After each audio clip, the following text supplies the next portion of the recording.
The ruling itself is the opposite of judicial conservatism. This is one of the most aggressive, far-reaching rulings you'll ever see. What this judge is purporting to do is to micromanage, really, the day-to-day interactions between essentially the entire executive branch, all these agencies that are listed as defendants, and the leading social media companies. This is a very activist judicial opinion. The decision will be refined somewhat because government has to have the right to have its own free speech, to push back when they see things on social media they think are dangerous. It's not as though the FBI has been going in and saying, hey, take down this post, hey, take down this post. That's what they're alleging, but there's just not a lot of evidence to support that. And basically, we've had a situation where some politicians are making any contact between social media companies and the FBI or law enforcement seem problematic in some way. And if you look at the reality, it's like the FBI is not very good at monitoring social media. Just look at what happened on January 6th. There are all of these warning signs, red flags going up all over the place, and they weren't prepared. They didn't do enough. But the idea that the government can't have any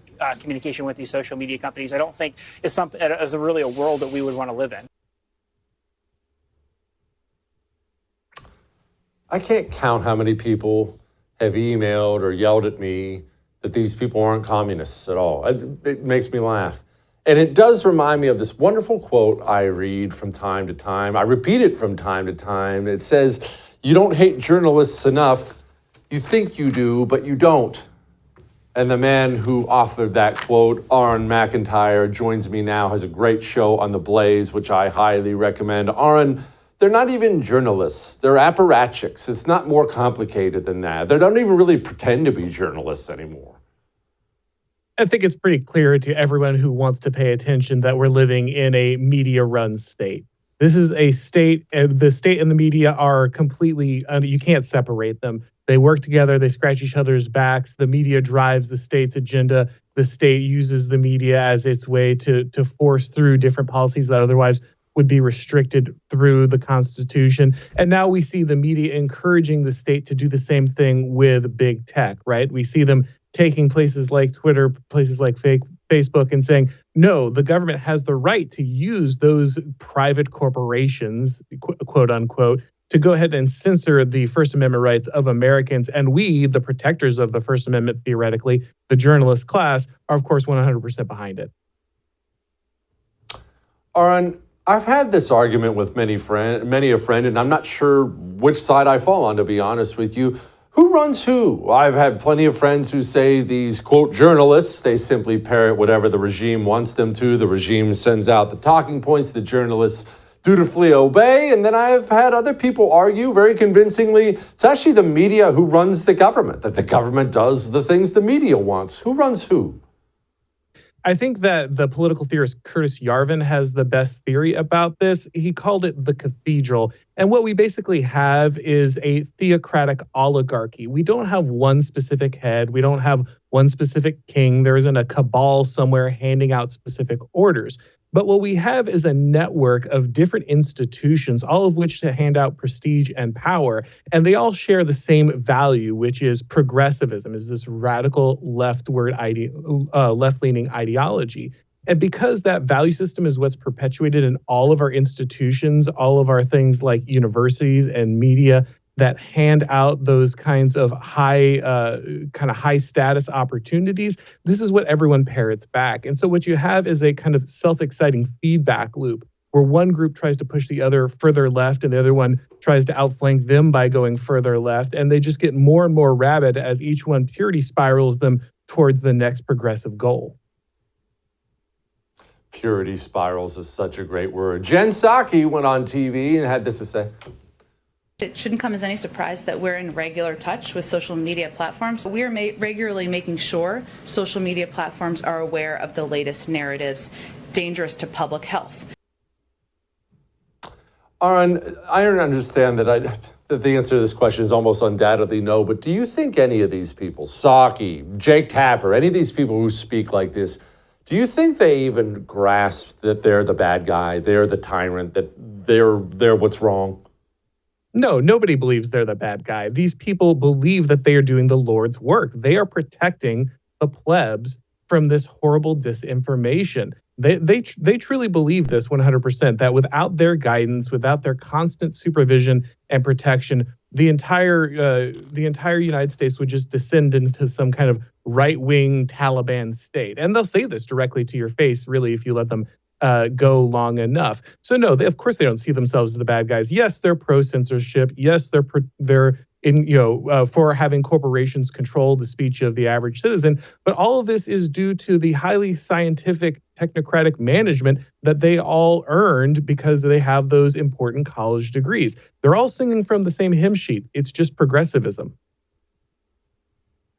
Joy-Ann Reid, the witty, always sharp as a tack, Joy-Ann Reid went on TV and had this to say. I have to say, I did not go out on July 4th and would not. The idea of going to a mass gathering, a parade, or a big fireworks thing outside seems insane to me, to be blunt, in America, because America is awash with guns, and now people don't just have them. They seem to want to shoot people with them and use them for whatever. Auron, explain to me how we're supposed to ever get this country back when a large number of Americans, not just moron Joy-Ann Reid, live in a world entirely of make-believe. Am I supposed to step into that world of make-believe with them? If so, how deep am I supposed to step? What am I supposed to do with that person? Yeah, this is unfortunately a very difficult question for those who are still pretty invested in the idea of the marketplace of ideas and winsome arguments that pull people across the aisle and unite the United States. It's becoming very clear that there is just a complete conflict of moral visions here, that there are two worldviews that simply cannot coincide. And when that is the case, of course, you now move to a very different strategy. That's why each side is working their hardest to kind of grab what's left of the middle, because they understand they're never going to actually compel the majority of the United States to kind of go along with what they're doing. And this is also why you see each side constantly framing every election in existential terms, because turning over the vast apparatus of the United States government to someone who completely disagrees with you on everything when it comes to your worldview and your morality becomes increasingly dangerous. Neither side wants to do it. You have a great piece out on your Substack saying the only way out is through. What are you talking about? So I think, and this is a part of a much longer project, the Total State book, which will be coming out here, but I think we're in a paradigm shift. We're going to be seeing the end of an epoch. We're going to be seeing a different way that states organize, a different way that governments organize, a different way that people kind of understand the nature of politics and constitutions and those kind of things. And I think that's coming because we can see the current system in collapse right now. We can see, again, how impossible it is for one side to think that another it's okay to hand them power after winning an election. We can already see how willing the left is to discard every bit of the Constitution, to ignore every ruling from the Supreme Court. Harvard already joking about how they're basically just going to completely ignore the latest ruling from the Supreme Court on affirmative action. The left is willing to break all of these rules. They're not going to put people in prison. They're not going to enforce the law.